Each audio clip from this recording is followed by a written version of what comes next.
uma exposição chamada Qubit AI, Computação Quântica e Inteligência Artificial Sintética.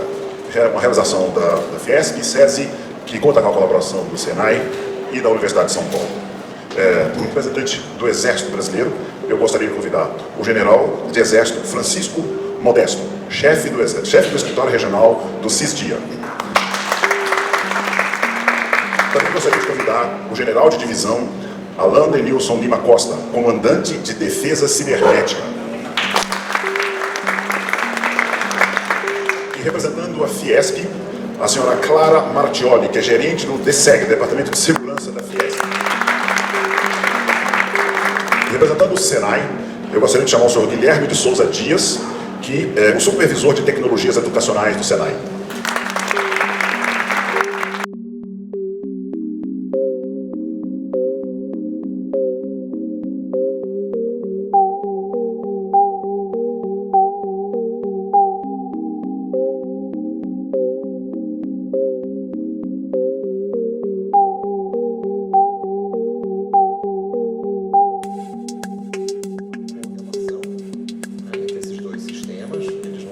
Independentes, e correlação é recurso para o processamento de informação.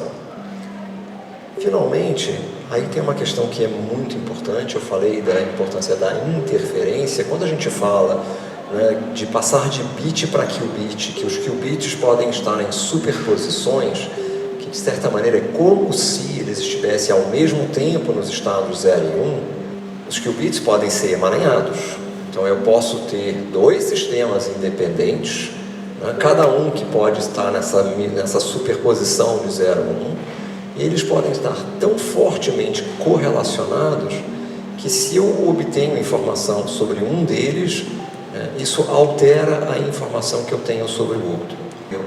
Um mundo de deepfakes que a gente tem dificuldade de confiar na informação.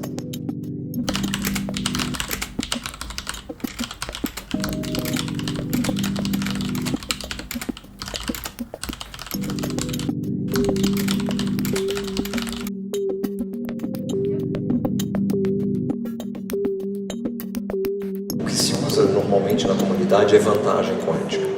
E a ideia de vantagem quântica é ter um sistema cujo processamento é mais eficiente do que qualquer sistema clássico que a gente conheça. Dinheiro que é fisicamente impossível falsificar. E é impossível falsificar não porque tem uma lei, um código de leitura, que tem alguma coisa... Não, é impossível de falsificar porque se for falsificado a gente descobre através das leis fundamentais da natureza. Essa é a ideia. Então, isso pode ter uso, né, para a gente conseguir ter impressões digitais que não possam ser falsificadas e com isso combater os deepfakes, que a gente tem muita dificuldade de entender como é que a gente vai fazer para combater.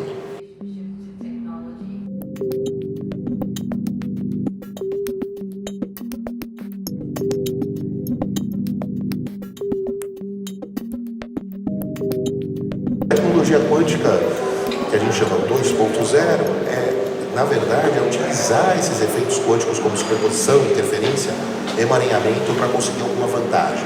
Tem inúmeras aplicações, inclusive militares, navegação autônoma, etc. O sinal de GPS você pode interferir, os países que detêm as constelações de GPS podem desligar os satélites, né? Então, agora, em maio de 2024, o Reino Unido, envolvida aqui a Marinha do Reino Unido, anunciou um voo completamente guiado por essa navegação quântica, sem usar GPS. Esse emaranhamento, que eu não falei em detalhes, sobre o que significa, pode ser usado para construir um radar que pode detectar objetos que praticamente não refletem radiação eletromagnética. E são os chamados radares quânticos,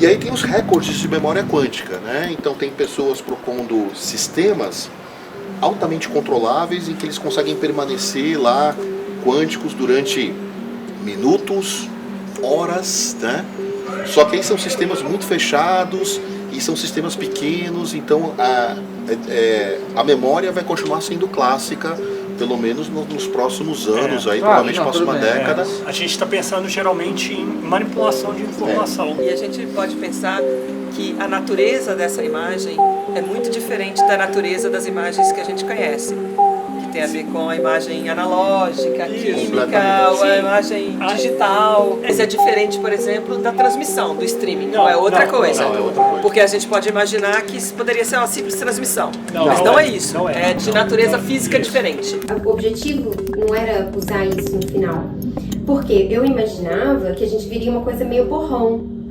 assim, com alguma resolução. Eu não imaginava que eu poderia botar ali e ver assim as orelhinhas do gatinho, o rabinho do gatinho. Aquilo foi uma surpresa.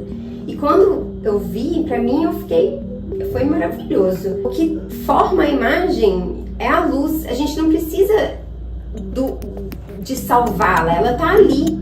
Ela tá no feixe de luz. A materialidade da imagem são fótons. Os fótons são a materialidade da imagem. A imagem está nesse feixe de luz, está formada pelos fótons.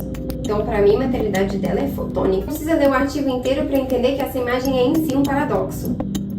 E aí, por isso que a gente falou, qual que é a maior característica desse processo? O que torna esse processo único? É que a imagem é formada por fótons que, no final, não são detectados. Mas quem é responsável pela imagem são esses fótons que não são detectados. Então, a imagem quântica por fótons não detectados é uma forma da gente mostrar o paradoxo em si daquela imagem. Aí que a imagem ela nasce nesse paradoxo.